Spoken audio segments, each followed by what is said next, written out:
శ్రీ ఉజ్జయిని మహంకాళి అమ్మవారి బోనాలు అంగరంగ వైభవంగా జరిగాయి. ఈ వేడుకలకు రాష్ట్ర నలుమూలల నుంచి అమ్మవారిని దర్శించుకున్నారు భక్తులు. మరి తెలంగాణ రాష్ట్ర ముఖ్యమంత్రి యనమల రేవంత్ రెడ్డి అమ్మవారిని దర్శించుకుని ప్రత్యేక పూజలు నిర్వహించారు. రాష్ట్ర ప్రజలందరికీ బోనాల శుభాకాంక్షలు తెలిపారు. పార్టీలకు అతీతంగా వివిధ పార్టీల నుంచి రాజకీయ ప్రముఖులు అమ్మవారిని దర్శించుకుని అందరికీ బోనాల శుభాకాంక్షలు తెలిపారు.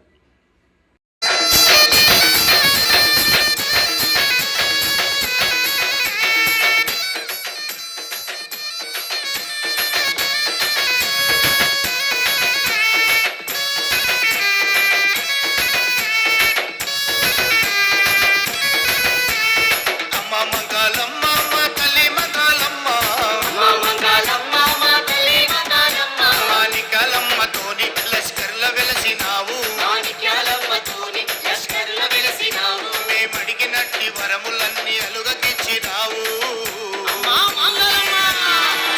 నీకు వేల వేల పూజలే, నీకు కోటి కోటి దండాలే, నీకు వేల వేల పూజలు, నీకు కోటి కోటి దండాలు. అమ్మ మంగళమ్మ మా తల్లి మంగళమ్మ, మానికలమ్మతోని లస్కర్ల వెలసినావు. మేమడిగినట్టి వరములన్నీ అలుగకిచ్చినావు. నీకు వేల వేల పూజలే, నీకు కోటి కోటి దండాలే, నీకు వేల వేల పూజలు, నీకు కోటి కోటి దండాలు.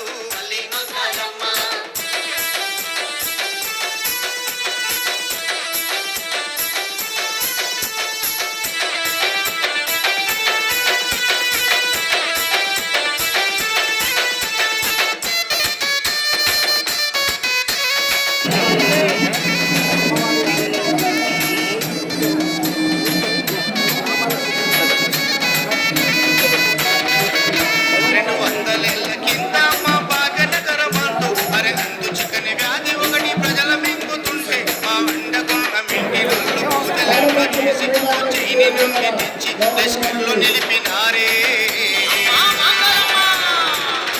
నీ రాకతోనే ఓయమ్మో కాశీ రూపం బాయనే. నీ రాకతోనే ఓయమ్మో కాశీ రూపం బాయనే. బోనాల శుభాకాంక్షలు. అమ్మవారి ఆశీర్వాదంతో ఈరోజు పొద్దున 4:05 బోనం సమర్పించడం జరిగింది. ఇప్పటికి సుమారు 11 అవుతోంది. ఈ కొద్ది సమయంలోనే 2 లక్షల కంటే ఎక్కువ మంది భక్తులు అమ్మవారి ఆశీర్వాదం తీసుకుని వెళ్ళటం జరిగింది. కాబట్టి ఈ సంవత్సరం భక్తుల ఒత్తిడి ఎక్కువ ఉంది. అలాగే మా ఫెసిలిటీస్ కూడా అలాగే భక్తుల కోసం మార్చడం జరిగింది, ఇంప్రూవ్ చేయడం జరిగింది. ఫండ్స్ కూడా ఇంక్రీజ్ చేసాం. గవర్నమెంట్ వైపు నుంచి ఫండింగ్ బోనాలకు కానీ ఈ ఆలయానికి కానీ అవి 2 ఇంక్రీజ్ అయినాయి. కాబట్టి వసతులన్నీ ఇంప్రూవ్ కూడా అయినాయి. మీ అందరికీ స్వాగతం. మీరందరూ వచ్చి ఖచ్చితంగా అమ్మవారి దర్శనం చేసుకోగలరు.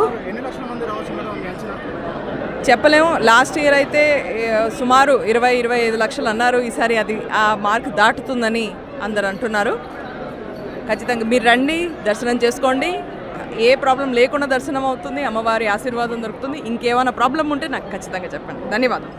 అందరికీ కూడా మన అమ్మవారి మహంకాళి అమ్మవారి కళ్యాణం సందర్భంగా బోనాలు తెలంగాణ రాష్ట్రంలోనే వైభవంగా జరగడం అందరికీ కూడా పేరు పేరున శుభాకాంక్షలు చెప్తూ మన అమ్మవారి చల్లని దీవెనలు మనకి ప్రకృతి సహకరించాలని అమ్మవారిని కోరుకుంటూ మన తెలంగాణ రాష్ట్రంలో అందరూ పిల్లలు యువత అందరూ కూడా సుభిక్షంగా ఉండాలని కోరుకుంటూ అమ్మవారి ఆశీర్వాదం మన అందరి మీద ఉంటుందని ఆశిస్తూ మహంకాళి అమ్మవారికి తల్లికి మరొక్కసారి నమస్కారం.